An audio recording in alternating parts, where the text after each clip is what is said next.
This a brand new song. Now, you slick production. Now,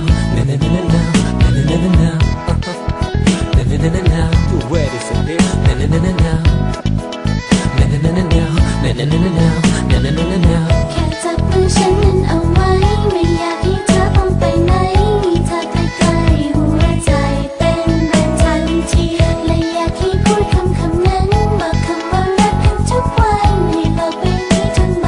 มีแค่เราคู่กันไม่รู้ทำไมว่าเพราะอะไรมันถึงเป็นไปได้แบบนั้นก็ได้แต่ว่ามันอยู่ในใจว่าเธอก็คงคิดแบบฉันแต่ถ้ามันไม่ใช่ก็คงไม่รู้จะทำยังไงแต่เธอไม่คิดเรื่องที่เราคิดก็คงจะได้แค่แอบฝันมันก็ดูจะดีไปหมดทุกอย่างจะมองอะไรก็ดูมันดีไปหมดทุกทางแค่มีเธอทุกๆนาทีไม่ว่าอะไรก็ไม่สำคัญมันก็เป็นแค่เรื่องธรรมดาที่ต้องมีสุขและทุกข์บ้างยังคงมองแต่เธอไม่เคยมองใครและยังคงยืนอยู่ที่เดิมแค่ลองมองไปไม่มีวันไปไหนแล้วมันจะมาไปไหมให้รู้ไว้ไม่ว่ายังไงฉันก็จะเคียงข้างเธอ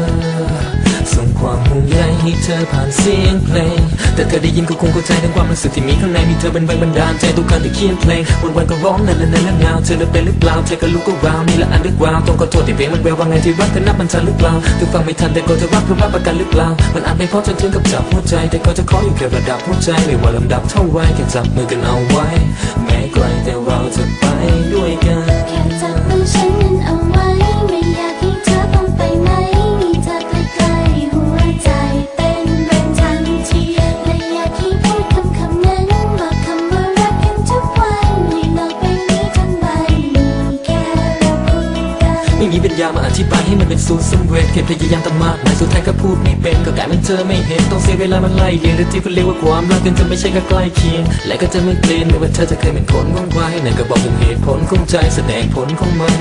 จะทนไรแต่ก็จะทนรู้ไว้และก็จะทนให้ไวเมื่อกี้ถึงเธอทำให้รู้สึกข้างในลึกๆมันย้อนเวลากลับไปในนาทีไหนนะมันตอนที่เวิร์มแรปยังไงอย่างนั้นเธอทำให้ฉันก็ไปรู้สึกว่าโอ้แยม baby girl I'm fly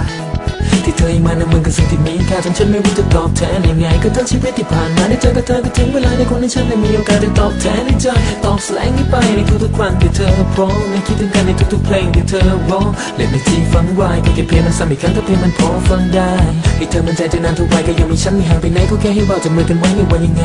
เส้นทางข้างหน้ามันยังอีกไกลแต่คงไม่เคยจะวนจะไว้จะฝันมันไปด้วยกันไม่ว่าจะไหวแค่จับมือฉันนั้นเอาไว้